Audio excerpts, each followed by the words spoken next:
Vamos al talo de fructificación. Es el que se encarga de formar los esporos. Y hay dos formas que tienen los hongos de generar los esporos. Por un procedimiento asexuado, también conocido como anamorfo o imperfecto, o a partir de la copulación de dos elementos de distinto signo, conocido como procedimiento sexuado, también teleomórfico o perfecto. Veamos la primera de ellas, la fructificación asexuada o imperfecta. La producción de los esporos se realiza por mitosis. Estos esporos se producen libremente o pueden estar contenidos dentro de una estructura que los protege. Por lo tanto, tenemos esporos asexuados externos, o sea, no hay ninguna estructura que los proteja. Se denominan conidias. Según el tamaño, las hay grandes, macroconidias, o pequeñas, microconidias, pero también esas conidias se pueden generar por distintos procesos que ya hemos visto. Si el proceso de formación de esa conidia es blástico, se llamarán blastoconidias, si es tálico se denominan artroconidias, y hay hongos que generan conidias a través de procesos blásticos y tálicos, conocidos como blastoartroconidias. Ahora bien, si esos esporos están contenidos dentro de una estructura que los protege, son esporos asexuados internos. Si la estructura que los protege se llama esporangio, los esporos se llaman esporangiosporos. Si la estructura se denomina picnidio, entonces los esporos se llamarán picnidiosporos. Formación de conidias o esporos asexuados externos. Las conidias, que pueden surgir del extremo terminal de las hifas, también lo pueden hacer directamente desde el talo vegetativo. Finalmente se separan, pudiendo originar un individuo completo. Aquí vemos ejemplos de conidias o esporos asexuados externos.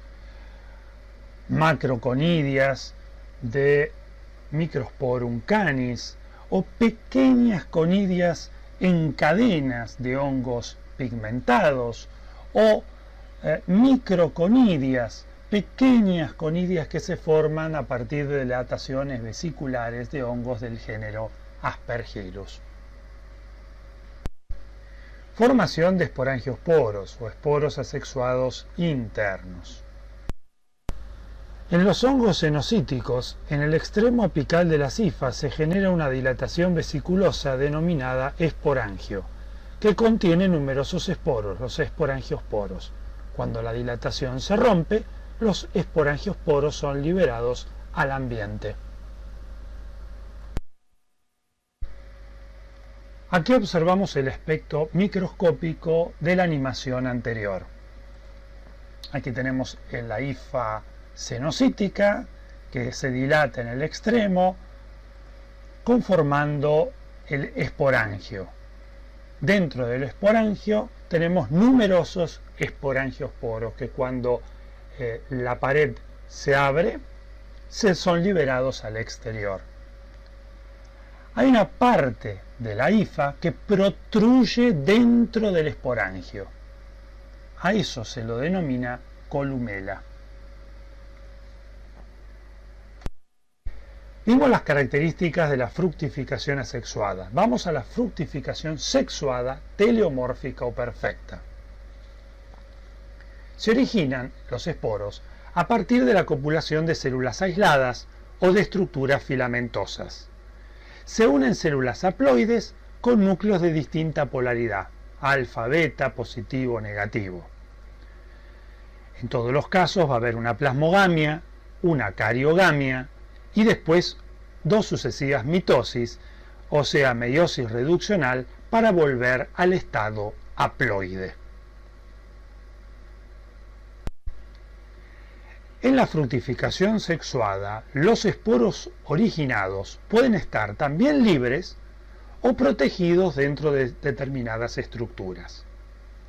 Por lo tanto, los esporos sexuados que están contenidos dentro de una estructura que los protegen Esas estructuras que los protegen se denominan frutos.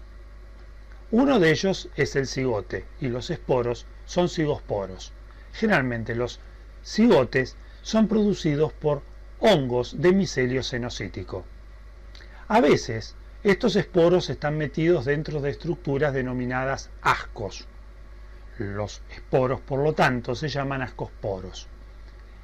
En los hongos levaduriformes y en los hongos de micelio tabicado, generalmente cuando presentan fructificación sexuada, lo hacen a través de la formación de ascos. Por último, los esporos sexuados pueden estar libres, emanados o emergen a partir de una estructura denominada báside. Por lo tanto, los esporos se llamarán basidiosporos. Se observa un fruto que una vez abierto, en su interior está constituido por elementos que contienen esporos. Estos esporos se originaron de la plasmogamia y cariogamia de dos hifas de distinto signo. La meiosis reduccional genera 2 a la n esporos que se encuentran dentro de una estructura que los protege, denominados ascos.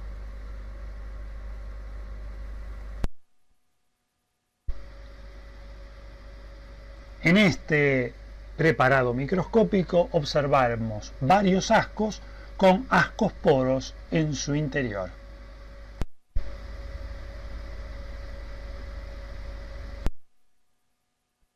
En los casos de los hongos de sombrero se generan cuando se unen dos hongos filamentosos de distinto signo, formando toda la estructura fúngica.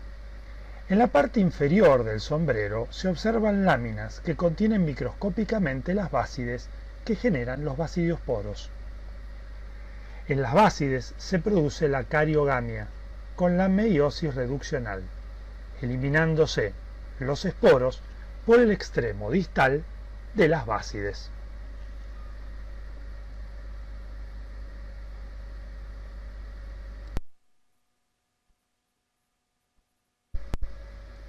Como ejemplo de básides vemos los hongos de sombrero que podemos observar en el campo y una fotomicroscopía electrónica de barrido donde se ven claramente los basidiosporos emergiendo de las básides.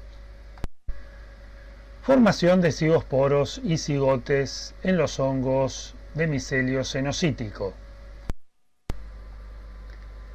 Dos hifas cenocíticas de distinta polaridad sexual se acercan y unen su membrana plasmática y citoplasma, produciendo la plasmogamia.